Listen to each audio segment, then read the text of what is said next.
Hola, ¿cómo están? Bienvenidas y bienvenidos a un nuevo capítulo de Influyentes aquí en CNN Chile, en que, por cierto, vamos a analizar las elecciones, la primera vuelta presidencial y las parlamentarias.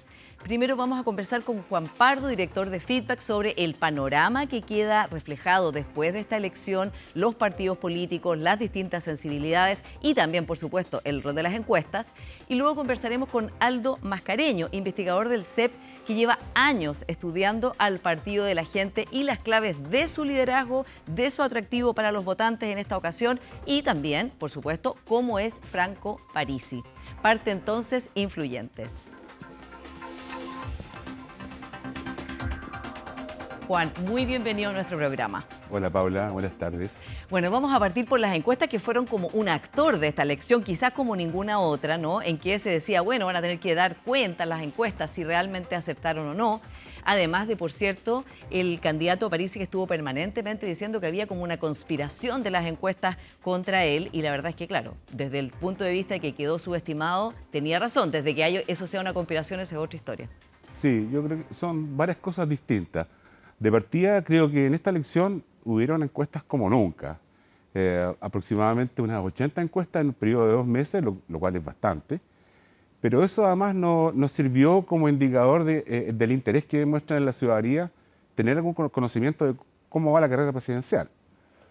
Pero respecto a lo que dijo el candidato Parisi, creo que no me parece que sea un problema, digamos, que las encuestas hayan conspirado contra su candidatura, sino más bien a algo que refleja su misma votación. Si uno mira con detalle la votación comunal de Parisi, se da cuenta de que él tuvo una muy buena votación en las comunas pequeñas. Claro, en comunas alejadas de los centros urbanos. En comunas distantes de los centros administrativos regionales, por ejemplo, en el norte son muy evidentes, en las comunas fronterizas, casi el 50%, en algunas incluso el 50% de los votos. Y eso, de alguna manera, es indicativo de que los diseños de las muestras de las encuestas casi nunca incluyen localidades pequeñas, entonces era muy difícil capturar el voto Parisi. Claro. Por el contrario, si uno mira las principales capitales urbanas del país, a excepción de las del norte, se da cuenta de que el voto Parisi era un poquito más bajo. Y para qué decir las comunas de la región metropolitana, donde si vemos, por ejemplo, en la votación en las comunas del Distrito 11, Providencia, Las Condes, Vitacura, Lo Barnechea, Parisi tuvo un rendimiento muy bajo. Claro. Ahora, Juan, ¿cuánto afecta también, o es una hipótesis que se está analizando, el votante de última hora y el efecto de la veda, ¿no? Porque la veda de las encuestas son 2 semanas antes, no se puede publicar ninguna, las que se siguen haciendo no se publican en los medios, sino que circulan, digamos, internamente. Con lo cual hay también una diferencia entre la última foto publicada y luego lo que la gente va a votar, cuando especialmente hay personas que no han decidido. Y recuerdo una encuesta Ciclos UDP que hiciste tú, Feedback, en que mostraba que el 50 y tanto % de los jóvenes, de hecho, faltando pocos días, todavía no había decidido por quién votar. Sí, es probable que una porción importante del electorado haya tomado una decisión de último minuto. De hecho, si uno piensa en las encuestas 15 días antes de las elecciones, habían varias que predecían un mucho mejor desempeño de Johannes Kaiser. Bueno, exactamente, se Sí. supone que iba a ser como el fenómeno, ¿no? de la elección, iba a ser Kaiser, y al final el fenómeno fue Parisi, que tuvo una votación que se acercó bastante también a José Antonio Kast, ¿no? O sea, y eso sí que fue, digamos, completamente sorpresivo, no solo que llegara en tercer lugar con un 20%, sino lo cerca que estuvo de Kast. Sí. Efectivamente. Yo creo que en este caso la votación especialmente de los jóvenes podría haberse decidido a último minuto, pero también no descartaría que en un segmento del electorado mucho más despolitizado hayan reevaluado sus opciones también en las cercanías de la fecha de elección. Y hayan cambiado su voto. Sí, pero yo creo que la votación de París a mí me parece muy buen indicador en el sentido que probablemente una porción importante del electorado, este electorado más despolitizado, se haya alejado de los extremos políticos. Porque París de alguna manera representaba un centro más despolitizado, digamos, aunque no existe el centro de verdad, pero representaba una opción más despolitizada, menos ideológica, y ese 20%, digamos, no es gratuito. Yo creo que es producto que la gente no se vio reflejada en las otras candidaturas. Bueno, de hecho, Juan, el eslogan que repitió Parisi toda la campaña fue ni facho ni comunacho, diciendo exactamente lo que estás diciendo tú, como no soy ni de Jara ni de Kast y yo me estoy situando en un extraño centro, podríamos decir, un centro especial. Sí, bueno, las elecciones de 2021 de alguna manera son un parámetro de eso. Si uno recuerda cómo se decantó el voto Parisi de segunda vuelta, habría que concluir, digamos, que la mayoría de los votos fueron a Boric. Claro, pero en ese caso no es un voto a favor, yo diría que más bien fue un voto en contra de Kast. Claro, en contra de Kast y en contra del gobierno del expresidente Piñera, ¿no? Sí, sí, se ha dicho mucho que el voto Parisi es un voto contrario a, no a favor de, pero hay todavía que estudiarlo. Sí. Sí. Juan, analicemos los otros, cómo quedan los otros partidos, las otras coaliciones, los otros grupos de poder después de la elección en que hay un cambio en el Parlamento muy interesante. Hay, por ejemplo, se suponía que el socialismo democrático iba a morir y la verdad es que no le fue nada de mal respecto de lo que se suponía que le iba a ir al Partido Socialista, el PPDSU en votación. La democracia cristiana, que también estaba como a un pie de la desaparición, sube a 8 diputados. Chile Vamos tiene un resultado muy menguado. Por supuesto está el alza muy importante de los republicanos y también hay libertarios. Y también está este otro factor dentro de la hegemonía de las derechas, que es lo que hablábamos recién, Juan, de que Kaiser no fue el fenómeno que se esperaba, ¿no? Sí. Bueno, ahí yo creo que la gente es sabia, el votante es sabio de alguna manera, habiendo dado su preferencia a dos candidaturas que representaban los extremos políticos, repartió el voto parlamentario, pero hay un fenómeno muy interesante de observar en las parlamentarias, que es el porcentaje de nulo y blanco. Porque si uno mira las elecciones de diputados en particular, hay 20% de votos nulos y blancos, lo cual da a entender que la gente o no sabía cuál era su candidato o no le importaba. O quería decir algo, ¿no? También es una señal decir anulo el voto. Sí, es un voto protesta en realidad. Claro. Sí. Ahora, es interesante lo que dices tú, porque también otro de los pronósticos que había era que las derechas sacarían, entre todas las distintas derechas, podrían sacar mayoría en ambas cámaras, por un lado, incluso 4/7, ¿no? O sea, se llegaba como a elucubrar que podrían sacar ese nivel de votación, lo cual evidentemente no pasó, y como dices tú, quedó como... Bueno, al oficialismo y a la lista del oficialismo no le fue como antes, no bajó, pero está quedado, sobre todo el Senado quedó, digamos, equiparado, ¿no? Y en el Parlamento, digamos, sin los votos del Partido de la Gente, tampoco hay mayoría como para hacer grandes cambios. Sí, bueno, todos los pronósticos indicaban una victoria mucho más profunda y amplia de parte de la actual oposición. Y había mucho temor, digamos, de que incluso la oposición fuera a alcanzar el quórum para las reformas constitucionales. Eso no sucedió y da cuenta de que el próximo gobierno, que pareciera ser con mucha probabilidad un gobierno de José Antonio Kast, va a tener que lidiar con un parlamento no muy afín, creo yo. Exactamente, y además que no se hizo la reforma al sistema político, por lo tanto no hay ninguna penalización a aquellos que deciden salirse de un partido, del partido por el que fueron electos, irse a otro partido, irse a otra bancada, con lo cual se hace mucho más difícil también llegar a acuerdos y negociar, ¿no? Sí, por supuesto, sí. Yo creo que en este escenario los votos parlamentarios de París van a ser clave. Van a ser, como todo el mundo ha dicho, claro, el una voto especie de bisagra entre lo que proponga el gobierno y lo que quiere Parisi. Yo creo que aquí Parisi va a ordenar esta vez. Yo creo que tiene que haber aprendido mucho de su experiencia del 21, ¿no? Porque su bancada parlamentaria se desapareció. Se desintegró entera, claro. ¿Ah? Sí, completamente. Ahora, Juan, tú decías, lo más probable es que José Antonio Kast, es lo que están mostrando las encuestas, de hecho, que conocemos hasta ahora, en una proporción muy alta, digamos, dándole más de 60% a Kast y 40% o un poquito menos a Janet Jara. Pero está cerrada la elección, digo, con la sorpresa que hubo ahora, con Franco Parisi, que ese 20% nadie lo vio venir. ¿Hay todavía espacio de sorpresa, de cambio en la búsqueda de ese votante de Parisi o también en tratar de encontrar votantes que ahora por una razón o la otra votaron, digamos, no tan convencidos? Yo creo que la ventana de la sorpresa es pequeña esta vez, principalmente por un factor que no estaba presente en el año 21, a lo menos de manera tan clara, que es el tema de la valoración del orden y la autoridad. Creo que el relato de los candidatos de derecha, tanto de Kast, Kaiser, como del mismo Parisi y de la misma Evelyn Matei, apuntaron bien en ese sentido a lo que es la demanda ciudadana principal hoy día, que tiene que ver con la restauración del orden. Y hoy día lo que vemos es que existe al menos un sector importante de la ciudadanía está más disponible para sacrificar libertades individuales en función del orden. Claro, eso lo ha mostrado la encuesta CEP, entre otras, ¿no? Cómo va subiendo eso. Ahora, Juan, con toda la experiencia que tienes tú de tantos años haciendo encuestas y analizándola, tomando la temperatura de la opinión pública, ¿cómo te explica o qué explicación te das para que Evelyn Matei, habiendo liderado durante tanto tiempo, tantos meses las encuestas, como que iba a ser la próxima presidenta de Chile, ¿no? Teniendo todo el viento a favor de, como dices tú, los ejes fueron el orden, las políticas de restricción migratoria, el crecimiento económico, el empleo? Bueno, ella no solo fue alcaldesa, senadora, ministra, sino que también, digamos, como ministra del Trabajo creó muchos empleos.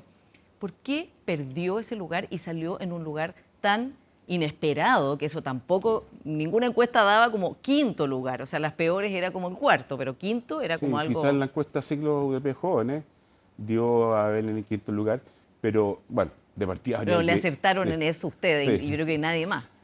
Pero habría de todas maneras que concluir que la derrota de Matei es humillante para el sector.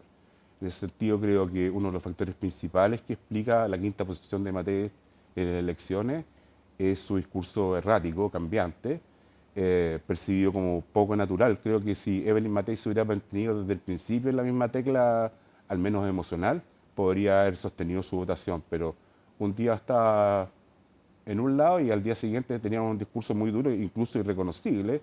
Yo creo que los debates probablemente le funcionaron en contra a Evelyn Matei. Sí. Ahora, ¿cuánto le dio este giro al centro, que como dices tú, Juan, fue errático, porque a veces estaba como más dura que Kast, otras veces era como un discurso concertacionista, ¿no?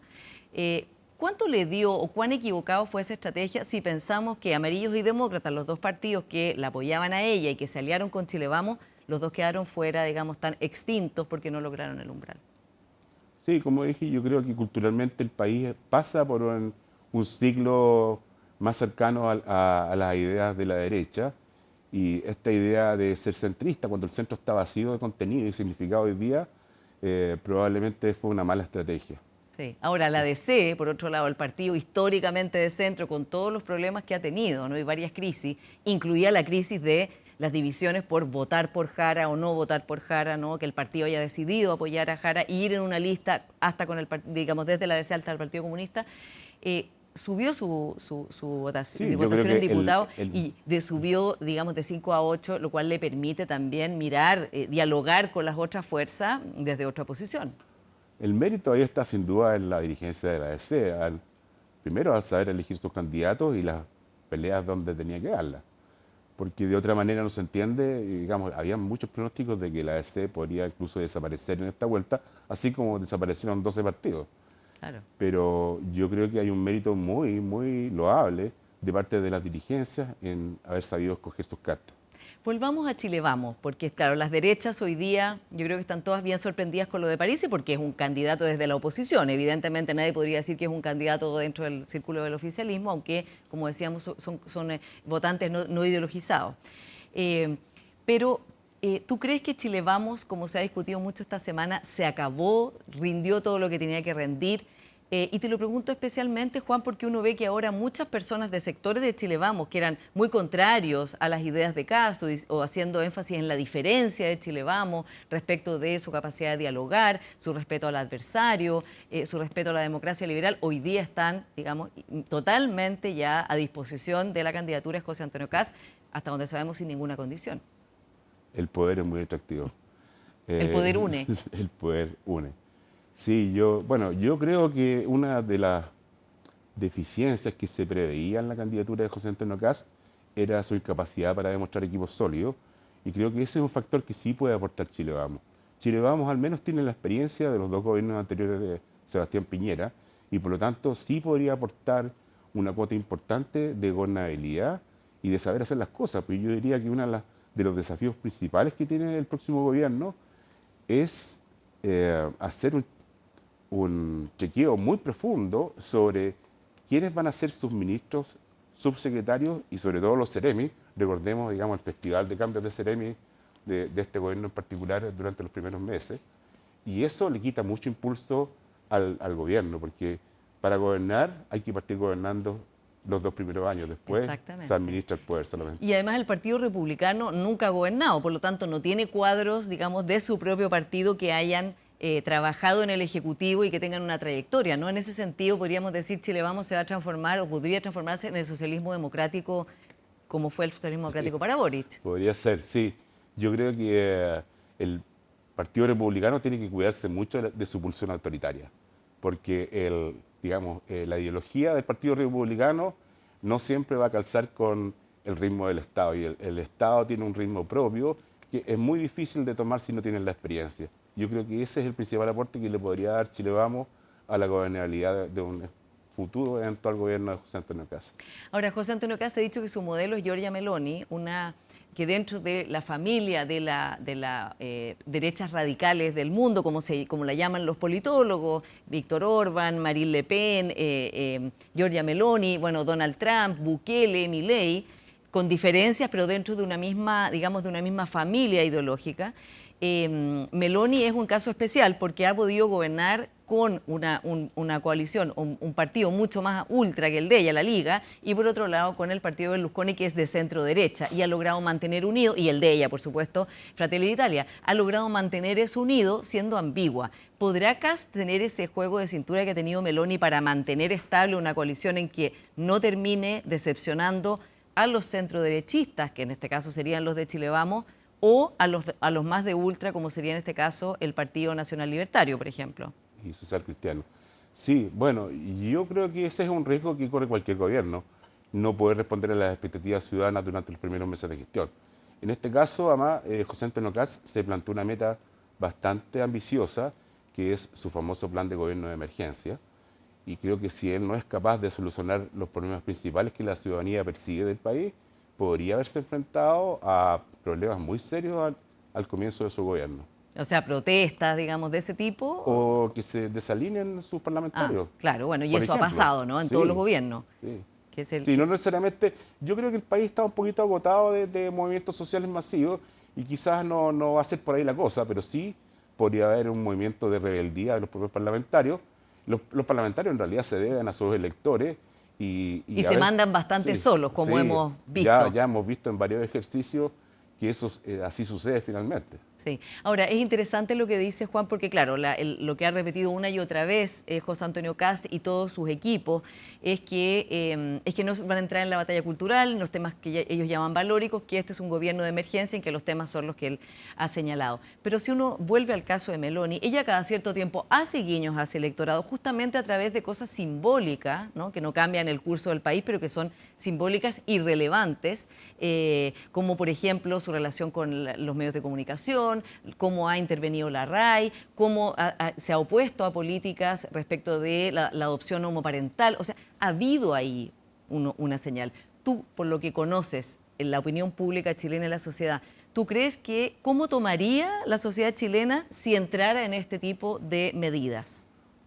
Yo creo que hay un riesgo que lo percibo principalmente en el plano valórico. Creo que un gobierno de derecha dura tiene pocas posibilidades de éxito si se mete en el terreno valórico, porque hoy día no es 2021 ni 2017, y la sociedad chilena y en realidad la sociedad global ha evolucionado a posiciones valóricas mucho más tolerantes, y cosas que antes eran impensadas hoy día son bastante transversales, de manera que ahí hay una alerta. Quizás en el plano económico podría hacer muchas más cosas que en el plano valórico, y en el plano político, pero eso está por verse, porque, como te digo, el poder siempre ilumina mucho a la gente y sobre todo atrae. Hablemos de la candidatura de todo el oficialismo, Janet Jara. ¿Cómo ves a la candidata que sacó un resultado decepcionante, ¿no? Tanto ella, un resultado que ni siquiera digamos, la predicción de Darío Quiroga más baja, que era 28%, se cumplió, muy lejos del 38% del apruebo? ¿Tú ves que ella puede realmente crecer con este discurso de que es una candidata que no es, digamos, no va a ser un gobierno del Partido Comunista, sino uno, podríamos decir, socialdemócrata? Sí, yo creo que acá estaban todos sacando cuentas muy alegres pero si uno mira porcentualmente la votación del 21 versus la del 25, se da cuenta que Yanel Jara obtuvo más o menos lo mismo que obtuvo Boric en el 21, solo que ahora hay muchos más electores. Y también la gente está contando alegremente esos 5 millones de electores como que pertenecieran a algún lado. Y no pertenecen a nadie, creo yo. Y son los mismos que podrían dar la sorpresa el 14 de diciembre. Ya, o sea, ¿todavía hay un espacio, digamos, para que esa candidatura se pudiera desplegar? Yo creo que tendría que crecer, por lo menos, me imagino, al 40, 45% en ese rango, porque sería muy raro, digamos, un salto cuantitativo tan grande pensando en las últimas elecciones. Y ahora, en la elección parlamentaria, ¿cómo ves tú la hegemonía entre las izquierdas después de esta elección parlamentaria en la cual, claro, bajan muchos partidos, pero en realidad, como decía antes, el socialismo democrático no le fue mal, el PS mantiene 7 senadores, a lo que hablamos ya de los diputados, y por otro lado el Frente Amplio baja también, el Partido Comunista mantiene, pero ya esa articulación Frente Amplio-PC, lo que era Prodignidad, no parece que esté funcionando como partido de este gobierno, desde luego. Sí, bueno, vamos a ver cómo la política logra aglutinar a los sectores, pero yo creo que de cara al ejercicio 2026 no hay nada asegurado de cómo se van a alinear no solamente los grandes bloques, sino que los propios diputados. Y bueno, eso tiene que ver con los proyectos que presenta el Ejecutivo. Probablemente van a ser los énfasis que querrá darle el gobierno.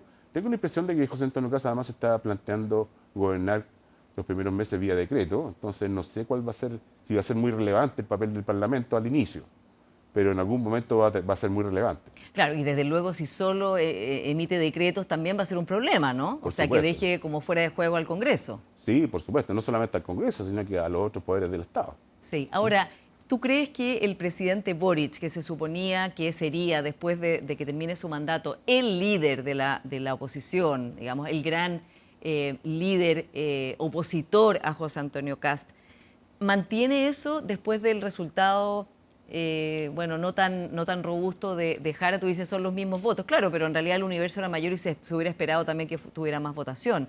La izquierda ha sacado, para lo que para muchos es el peor resultado de su historia, ¿no? ¿Tú ves que Boric sigue encarnando eso como que él va a ser el gran articulador de la oposición? Mira, hay un dato bien interesante que si uno mira los 4 años de gobierno de Gabriel Boric, se da cuenta de que en términos comparativos le fue mejor que a Piñera y a Bachelet. Digamos, fue más planito su apoyo, pero se mantuvo intacto en torno al 30%. Ya, o sea, si se hace un promedio de todas las alzas y bajas de los demás, ¿este sería mejor? Yo creo, y además hay otro dato muy interesante también, en el sentido de que el presidente atemperó mucho su discurso inicial. El hecho que haya tenido que convocar al socialismo democrático a gobernar lo hizo, digamos, convertirse en un presidente un poquito más socialdemócrata, porque su discurso inicial frente amplista era un discurso crítico de la socialdemocracia y mucho más parecido al Partido Comunista. Pero eso no sucedió y de hecho a poco andar se dieron cuenta que ese no era el camino. Claro. Yo hoy día en realidad lo veo convertido como un referente al presidente. Por último, Juan, se nos acaba el tiempo. ¿Tú visualizas que en esta elección van a haber más nulos y blancos? ¿Se va a mantener una cantidad de nulos? Porque claro, hubo nulos y blancos en la elección de diputados, ¿no? Pero no así tanto en la presidencial, en la primera vuelta. ¿Habrá ahora, por el hecho de que hay personas que dicen, bueno, a mí no me representa ninguna candidatura porque están cada una en el espectro más extremo de su lado? Bueno, si llegara a ocurrir sería inédito, ¿no? Porque las votaciones de nulos y blancos son relevantes, o sea, son históricas en otros procesos que no son las presidenciales, y eso sería una muy mal señal, creo yo, porque sería gente, digamos, que partiría desconforme con las opciones, y eso probablemente le agregaría una cuota de incertidumbre muy, muy grande a la estabilidad democrática del país. Bueno, Juan, y veremos qué pasa entonces en la segunda vuelta. Muchas gracias por esta conversación. Gracias por invitarme nuevamente. Vamos a ir a una pequeña pausa y ya seguimos con más influyentes. Viene Aldo Mascareño, que ha estudiado durante muchos años el Partido de la Gente y la figura de Franco Parisi. Espérenos.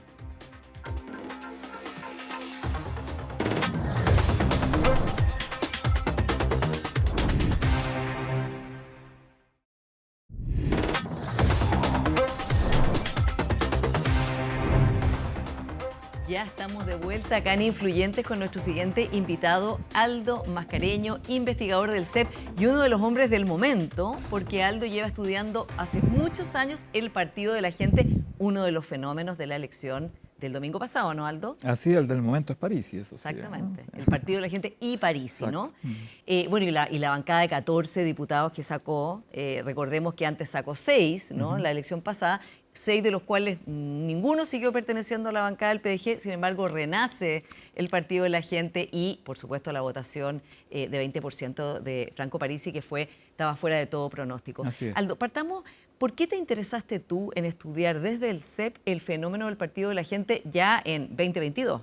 Sí, mira, en ese momento Parisi obtuvo 13%, 12,7%, Claro. 12,8%. Fue también un fenómeno en ese momento, o sea, fue bien destacado su votación. Los 6 diputados del Partido de la Gente, el Partido de la Gente además se había creado un año antes, creo, el 2021, hace muy poco tiempo. Entonces, que tuviese al año ya, o en el mismo año, tuviese estos 6 diputados era bien impresionante. Entonces, ahí tenía que haber algo detrás, ¿no?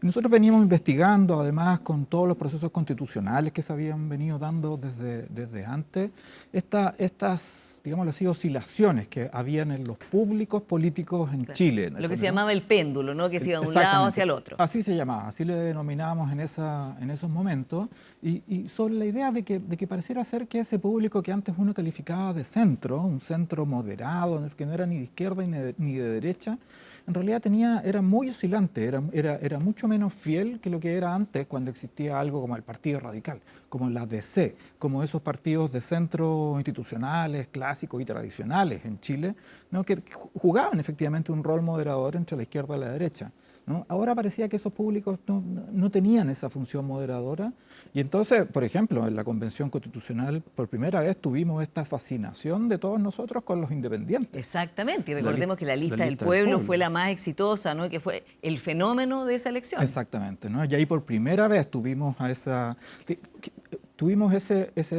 ese deseo de gente buscando algo distinto de la política tradicional, ¿no? Entonces, la lista del pueblo representó ese algo distinto de la política tradicional que hasta ese momento teníamos, ¿no? O sea, como en ese momento había muchas expectativas de que la derecha tuviese una buena representación, también en la izquierda, en el estallido social, después del estallido social, pero apareció este grupo, ¿no? Este grupo de gente y de políticos independientes que llenaban ese espacio. Y después, un año después, Parisi, ¿no? ¿Te fijas? Entonces, y luego, ¿no? Pues podemos seguir la historia hacia adelante. Parisi obtiene este 13%, obtiene 6 diputados, es el partido que tiene más militantes durante el 2022, o sea, durante el año admirable, digámoslo así, del Partido de la Gente, el 2022, el primer año de su gobierno, y de ahí se empieza a desgranar. Y después viene el segundo proceso constitucional, donde ese público oscilante que busca cosas nuevas y distintas pasa ¿a quién?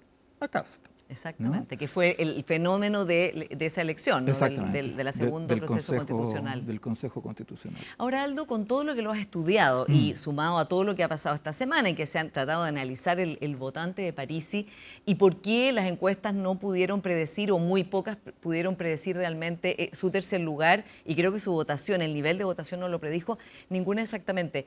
¿Cómo definirías al electorado? ¿Es un electorado homogéneo o son grupos de electores, como un tipo de coalición, que se sienten atraídos por la figura de Parisi? No, coalición no son, yo diría que tampoco son un cuerpo colectivo, digámoslo así. Son sí personas, individuos que tienen experiencias comunes, ¿no? Que tienen una experiencia común en distintos territorios de Chile. Una cosa que hacíamos ayer, que es muy interesante, que lo vamos a mostrar en las próximas semanas, es que el electorado, analizamos la votación por mesas, por locales de votación, ¿no? Y donde Parisi obtiene mayor votación no es en los centros, no es en los centros de las ciudades, por ejemplo, no es en las mesas centrales de Antofagasta, sino que es en las periferias. Y ese patrón, ¿no? Se repite tanto en el norte de Chile como también en la zona centro-sur, que es donde sistemáticamente Parisi obtuvo el segundo lugar, ¿no? El segundo lugar lo obtuvo desde Maule, Ñuble, ¿no?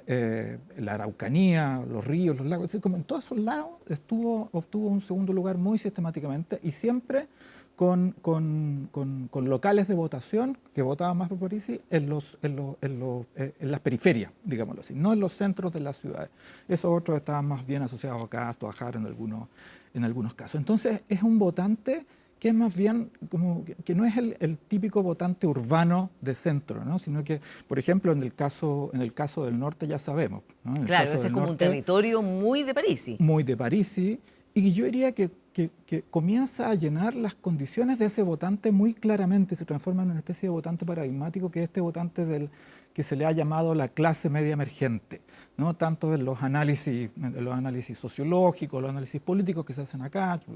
He leído cosas de Emmanuel Barroset, por ejemplo, hablando de la clase media emergente y de la clase media también haciendo esas distinciones. Y aquí pareciera ser que ese votante que está muy graficado es la idea del minero, ¿no? Este minero que trabaja 15 días, que está prácticamente bajo tierra, ¿no? Con alto riesgo de su vida, y que después tiene 15 días de libertad, ¿no? En los cuales se puede hacer lo que se quiera, ¿no? En los cuales en los cuales se puede gozar, ¿no? En los cuales se puede consumir, en los cuales se puede gastar. Ese votante, ¿no? Es un votante de esa clase media emergente que está ascendiendo, que en general es un votante que viene desde abajo, que además obtiene altas sumas de dinero también, como en el trabajo minero.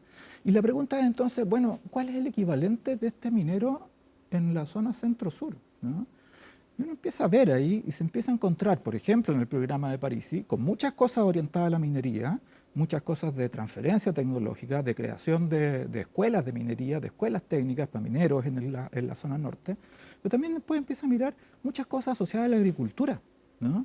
O sea, hay también para electores no solo del norte. Exactamente, claro. Créditos con INDAP, créditos con Corfo. Es decir, como hay cooperativas, por ejemplo. O sea, hay mucho trabajo también ahí asociado a ese tipo de público, de electores, ¿no?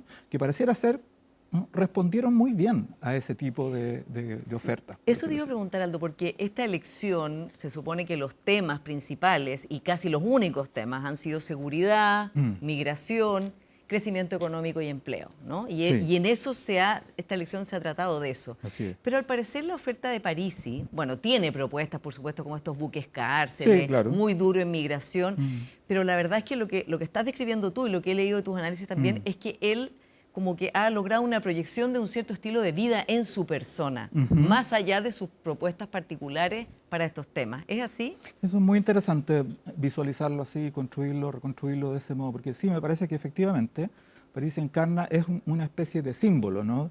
De éxito de un determinado estilo de vida, ¿no? Y ofrece una legitimación, ¿no? A otros públicos también que ven en él, en su figura, en una especie de modelo, ¿no? De ascenso, una especie de modelo de ascenso social, de mantención de un cierto estatus, de logro de ciertas cosas, ¿no? Por vías distintas probablemente a las vías sistemáticas que nosotros conocemos, y también de un cierto modo de vida, estilo de vida de carácter cultural, que es distinto al de las élites urbanas, por decirlo así, al de las élites ilustradas, sean políticas, sean intelectuales, sean económicas, ¿no? Y por las cuales muchas veces esas élites reflejan, primero, distancia, primero, no los conocen, y en segundo lugar, y eso es lo más problemático, creo yo, políticamente, mantienen un cierto desprecio, ¿no? Sí.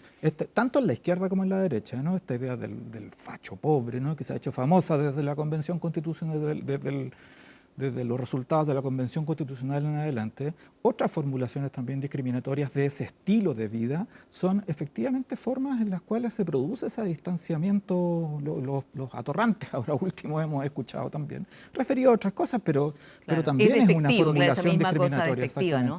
Entonces Parisi lo que hace es entregarles una autoafirmación, ¿no? De que su estilo de vida es un estilo de vida legítimo, ¿no? Un estilo de vida correcto, ¿no?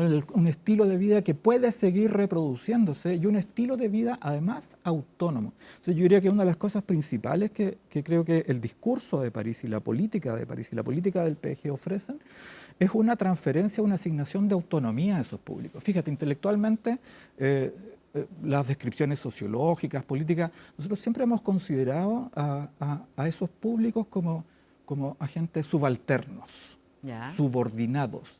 Fíjate, incluso en subordinados a otras personas, a otras instituciones, o a otras instituciones. Sí, a otras instituciones, a otras personas, a un estamento que es más bajo que otros estamentos que son los que los dirigen. eso incluso en nuestras formulaciones intelectuales, ¿no? En nuestras descripciones sociológicas.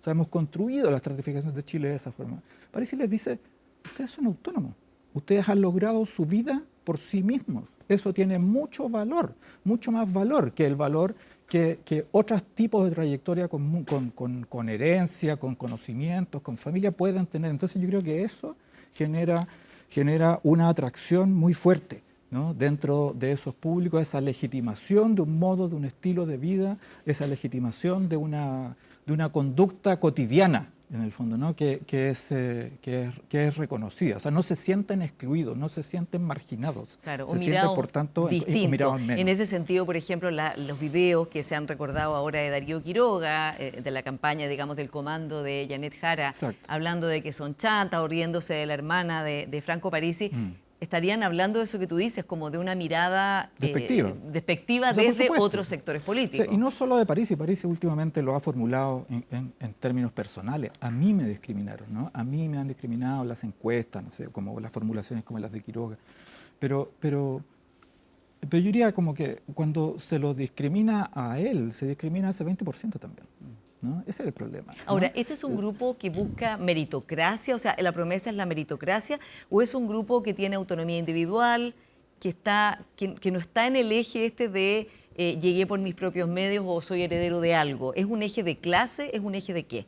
No, yo diría que si uno lo quisiera definir así como en una formulación más simple, son hijos de un sistema de mercado, del sistema de mercado moderno que nosotros en los últimos 30 años, quizás algo más, hemos construido en Chile, ¿no? Son actores autónomos, actores que hiperautónomos en algún sentido también, que se han valido por sí mismos. Yo creo que Parisi reconoce mucho eso en las formulaciones que entrega políticamente. Estos son individuos autónomos, son individuos autoempoderados, son individuos emprendedores, ¿no? Toda esa asignación se las entrega. Son gente en general que también tiene un estrato socioeconómico medio bajo, en el fondo, y con niveles educacionales también limitados. O sea, yo diría, parte también de la oferta de Parisi tiene que ver con esas formaciones técnicas, con la asociación de las universidades, los espacios locales, con las transferencias programáticas. Todo eso adquiere mucho sentido. Y fíjate, una cuestión interesante y en relación con las visiones que la izquierda tiene de este público, no los califica de pueblo, ¿no? Sino que los califica de gente, además de gente común y corriente, ¿no? O sea, esa es la formulación más clásica del formato de Parisi en relación con este pueblo. La connotación de pueblo tiene una connotación política de izquierda muy pesada, en el fondo, ¿no? E ideológica también, ¿no? Y de un pueblo que es un depositario de emancipación, pero al que también hay que dirigir y emancipar. Y fíjate qué es lo que hace Parisi. Llama a esa gente para preguntarle por quién hay que votar, ¿no? En la elección. Entonces, claro, una consulta digital, una democracia directa. Es una inversión muy grande la Sí. que se produce con ese tipo de política como la de Parisi. Calificarlo simplemente de populista, por eso a mí me parece como que uno no está viendo todo el fenómeno en su integridad. Eso te iba a Es mucho preguntar, más Aldo, complejo porque que eso. por otro lado, como muchos lo han descrito, es como un populista de manual en el sentido de que está viendo qué es lo que la gente quiere, dando soluciones simples a temas complejos, hablando de ellos versus nosotros, ¿no? Y proponiendo cosas como, por ejemplo, retiros que no van a causar inflación, que es algo que los economistas Sí, se preguntan cómo. se preguntan cómo, se digamos, hace de todo el espectro de la candidatura, tanto de Kast como de Jara, cómo sería posible algo así, habiendo vivido además Chile la experiencia de los retiros, ¿no? Exacto. Entonces, tú dices, hay que tomárselo mucho más en serio, pero ¿cuánto hay de su éxito también en políticas populistas en que, no sé, se conectan directamente con el electorado, hacen ciertas promesas? O sea, ¿cuánto realmente puede servir esto para mirar esa conexión desde una perspectiva en que los otros partidos deberían decir, bueno, también tenemos que conectar así? ¿Y cuánto es algo que habría que tener más cuidado? Porque de ahí que se pongan la mayoría de voy a hacer una caricatura, todos los partidos ahora de corte poniéndose populista, la verdad es que no es una manera de que el país mejore o vaya por buen camino. No, sin duda. O sea, hay elementos, por supuesto, de carácter populista, clásicos en las formulaciones de Parisi. Además, pero hay un populismo también que es nuevo, que es esta idea de la horizontalidad digital, ¿no? El partido de Parisi es probablemente uno de los primeros, quizás yo diría junto con Republicano, que uno podría calificar en Chile como un partido digital, un partido que se construye digitalmente. Y cuando ese partido se construye digitalmente, la relación no es jerárquica, ¿no? O sea, la relación, ¿no?, es mucho más horizontal, ¿no? Claro, es en ese código. Exactamente, porque los medios digitales son justamente interactivos, ¿no? Son horizontales, no son como la televisión, como la radio, que son medios que el mensaje va unilateralmente y que hay pocas posibilidades de responder inmediatamente. En cambio, en esos otros medios digitales, esa relación se produce a ese nivel. Yo diría que sí. El riesgo que veo es que solamente calificarlo de populista y por tanto descartarlo como un fenómeno populista al que los partidos de la democracia liberal pueden no considerar o simplemente pueden descartar porque se trata de, comillas, un populista. Yo creo que ese es un error político y un error interpretativo mayúsculo, porque dejamos de ver el problema, dejamos de ver el riesgo que ahí está, ¿no?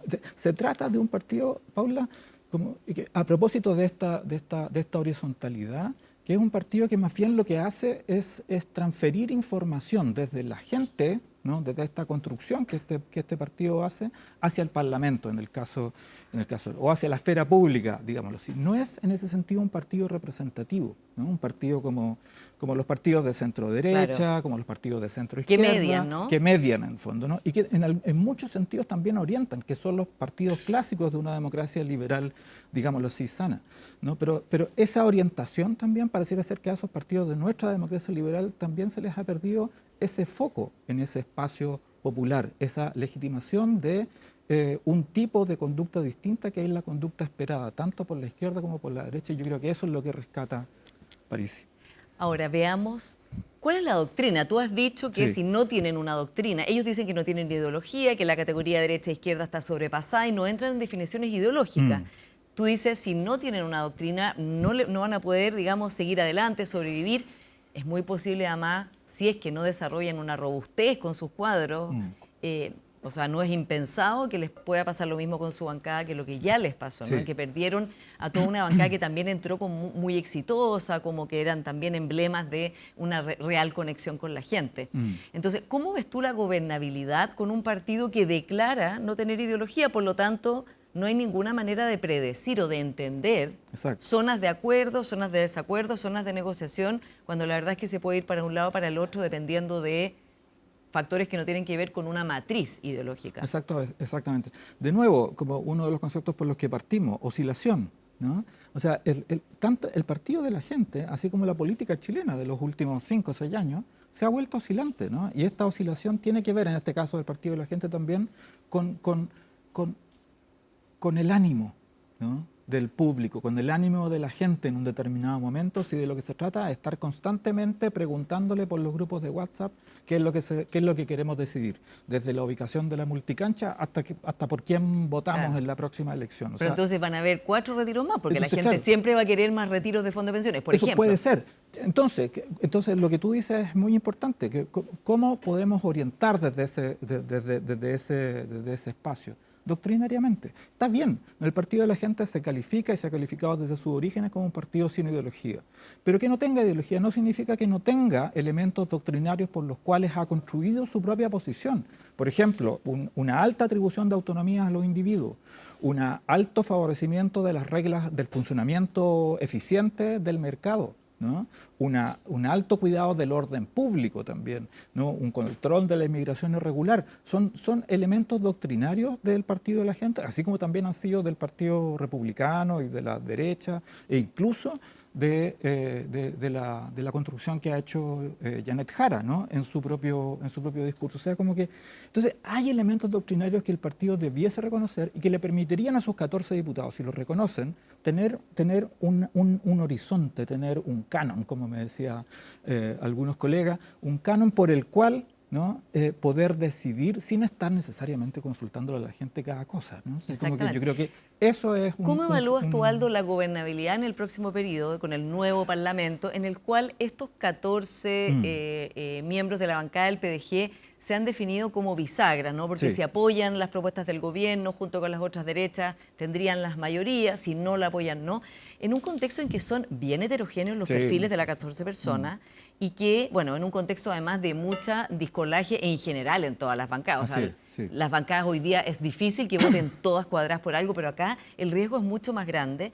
Y si le sumamos a eso el gran liderazgo que tiene Pamela Giles, que ha Sí, sacado claro. una gran votación, que está ahora asociada muy fuertemente al Partido de la Gente y a Parisi, probablemente está en la base también del éxito que ha tenido Parisi, y que ella entonces tiene ciertas políticas por las cuales se va a jugar a concho. Seguramente, sí.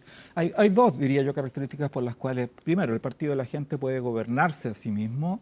Una que es esta presencia de dos figuras fuertes, ¿no? Que es la de Pamela Giles, como con mucha experiencia además y mucho conocimiento de los intersticios de la actividad parlamentaria y legislativa. Y por otro lado Parisi, que no sabemos si va a quedarse, si va a ir y venir, si se va a ir, si va a teledirigir también.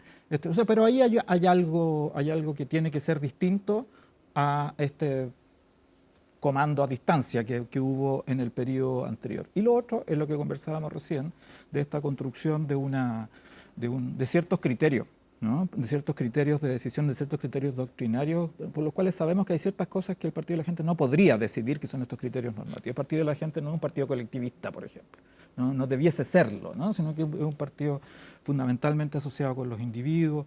No es un partido que presuponga tampoco un gran estado de bienestar, sino que lo que sí propone es arreglar la cancha para que la gente no tenga inconvenientes, no tenga shocks y pueda desarrollar su autonomía, ¿no?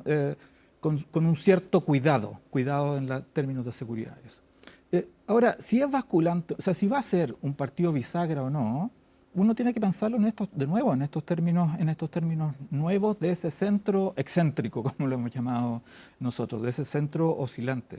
Uno no tiene que pensar en que sea una bisagra que mueva hacia izquierda y derecha, ¿no? Incluso la definición de si sus votantes se van a ir con Jara o con Kast, ¿no? Es muy compleja también, porque si uno cree en lo que efectivamente, ¿no? el efecto Parisi ha sido distinto y este 20% es efectivamente producto de una política distinta, entonces la pregunta es por qué esa gente tendría que pensar ahora que Kast o Jara, ¿no? van a reemplazar a Parisi.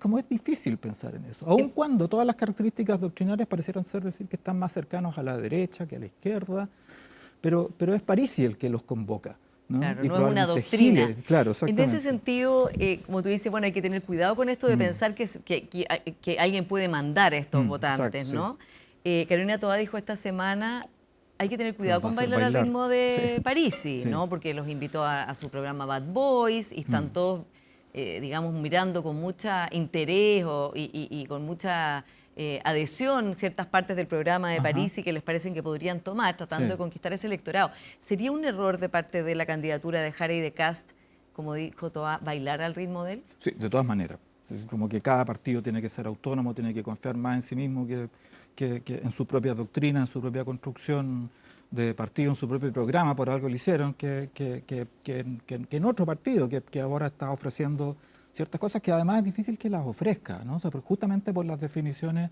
de autonomía que el público de Parisi, que el público del PDG y de Parisi tiene, ¿no? O sea, yo creo que eso sería un error político. Es probable, por ejemplo, cierta parte de ese público puede oscilar hacia Jara, puede oscilar otra hacia Kast, seguramente, pero es probable también que se incrementen los nulos y los blancos, ¿no? O sea, porque en realidad si este es un público más bien de carácter indiferente, un público que no ha confiado regularmente en el sistema político, que no votaba, ¿no? O sea, si este es el votante obligado del cual tanto hemos hablado. Claro, y tanto hemos especulado, ¿no? Claro, entonces, ¿por qué ahora también debería ese 20% irse con uno de los otros dos candidatos si es que nunca estuvo interesado en esto Y último? de hecho en el 2021 el 60% se fue a Kast y el 40% a Boric, ¿no? Que yo creo que eso tiene que ver además con el momento. O sea, no era 60 Boric y 40 Kast. Claro, ya. exactamente. No era tanto que votaran por Boric en ese momento, sino que votaban en contra, no sé, como de lo que en ese momento existía, que era Piñera. En el análisis, o sea, perdón, en la encuesta digital que hizo Parisi en ese momento, 60% votó por irse por Kast y 6% por Boric, ¿no? Pero después los análisis que se hicieron parecía ser que el público de ahí había votado más por Boric que por Kast, pero bueno, a lo mismo, sí. En el fondo yo creo que El problema es no pensar que todo ese público va a tener que votar por alguien, si no tienen por qué. Así como que lo que los convocó, en este caso, si se trataba de un votante escondido, de un voto obligado, que la encuesta, que no vimos en términos generales, al menos que iba a llegar a ese 20%, entonces no debiese ser un voto tan claramente político, ¿no? Claro, y vamos a ver cómo se desarrolla esta bancada de 14 diputados, Franco París y el liderazgo de Pamela Giles, en un partido y en una figura que fueron parte de las mayores sorpresas de la elección. Aldo Mascareño, muchas gracias por esta conversación. Muchas gracias a ti, Paula. A ustedes, como siempre, muchas gracias por su sintonía y nos encontramos la próxima semana.